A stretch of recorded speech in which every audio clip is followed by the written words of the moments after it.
Welcome back to the channel, ladies and gentlemen. Today I am on the hunt for a particular stone. It's got to be thin, it can't be crystal, it has to be a white opal, and it has to be fairly bright and multicolored.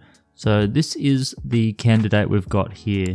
It is a little bit bigger than what I need, but that's okay. We can deal with that. Bigger the better. And you can see on this first edge here, it is pretty flashy, but we kind of lose the color bar. It is a seam opal, so we should be able to trim around the edge.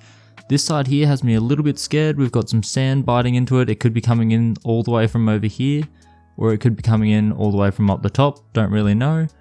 And over this side, we've got it pretty much exposed, but there's a bit of that rusty color over the top, so we'll have to trim that off. All in all, it's pretty much skin to skin. Just gotta take off this little bit of crust, take off this little bit of crust, and we should hopefully end up with a nice slab of basically that. You can see here it's a bit finger patterny, so I don't know how it's going to terminate on the front face, but it won't quite look like this. The dream is for me that it's always a jigsaw pattern, but that's pretty rare. I don't get that lucky. I've got a little bit of a sneak peek over here and it's looking a little bit more pinfire, but we'll see what it looks like. There's only one way to find out, so I'm going to whip out the sintered diamond and let's get a buzzing. Alright, spin up the Dremel. We are off to the races. We're starting out with the 240 grit sintered diamond. I could have gone coarser, but because it's such a thin piece of opal, any kind of chipping is going to cause massive issues. There was this area there where I wondered if there was a crack, so I needed to be a little bit gentle. The 240 is just what I use when I know that the 600 is going to take too long, but I also have to be really careful. The 240 comes in handy super well. And you can see here, we're just going to work on all of the edges, all of the sand pockets.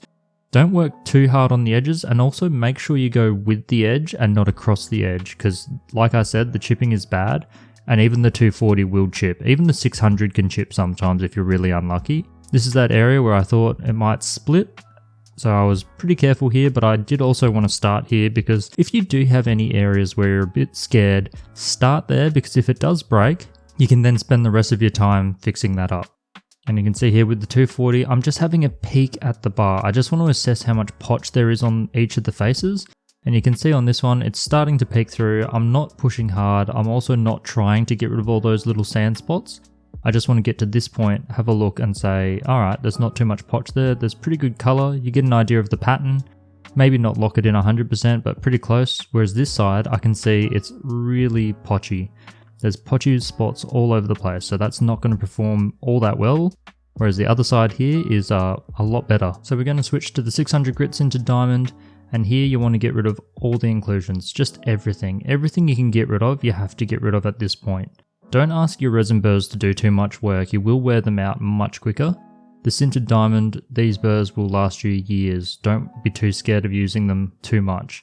And then just double check everything dry. Make sure you mark up all the areas you don't like. Triple check if you need to. Hell, you can do more than 3 checks.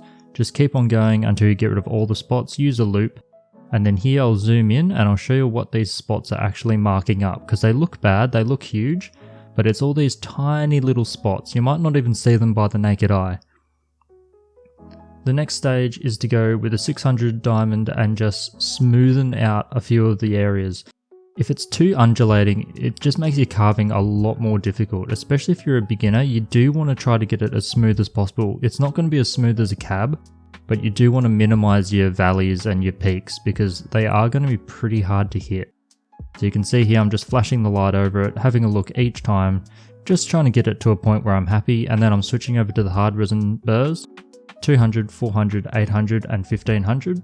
And we're just going to keep doing it, hit all the areas, check between each of the stages while it's dry, because as you can see, once it's wet, you don't notice anything. Once it's dry, you can really see everything. You want to get that nice even frosting. I did pretty well on this one. And then I'm just going to finish it off with a cerium oxide polish. This one you can do for as long as you want. Just be careful that you don't let your burr get too dry, because the friction will heat up the stone and you can actually have stones crack because of that. You can get it real hot, you'll feel it on your fingers. So just make sure it's always wet until the very end, and then you can have a little bit of dry grinding if you want to try to use the abrasive properties of the cerium. Some people like that as their final polish, but really the chemical reaction between the cerium and the silica is super important to get the absolute best finish. So keep it wet, keep it going, take your time, don't rush. It's actually a really enjoyable moment. And then you can dunk it in the water, give it a wash, and have a look at it when it's finished, which we'll have a look at right now. Alright, and here we are at the end of another one. It is not a pinfire, it's much broader than that. Some really big flashy spots.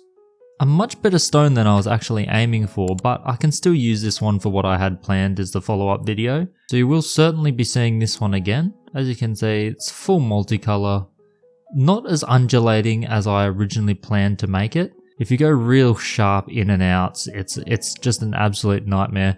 Nothing wrong with it, but I did want to kind of smoothen this one out and make it a little bit nicer. And with a good pattern like this, it is good to get it fairly smooth, otherwise you start crunching some colors and the spots go a bit weird shaped. There are 1 or 2 little jigsaw pieces in here, which makes me pretty happy, being my favorite pattern. Unfortunately, not a full jigsaw, but you know what, I'll take that. Anyway, pretty good result. Very happy with it. You'll see this one on the channel again very soon, and hopefully if you come across material like this, you'll know how to tackle it now. It's still very thin. Anyway, I'll pack this on away. It'll come back out on the channel very soon. I want to show off the process and the difference between doubletting white opal in comparison to crystal opal. Normally you wouldn't doublet any kind of white opal like this, but because it's so thin like that, just to give it a little bit of extra strength, I'll probably end up doubletting this one, just giving it a bit more of a solid backing. Though it is a nice stone, so I'm tossing and turning a little bit about that. Standalone, it's pretty good, just a little bit thin. Certainly wouldn't be settable very easily and would be incredibly fragile, especially on the parts where it really thins out, like this edge and over here on that little extended corner.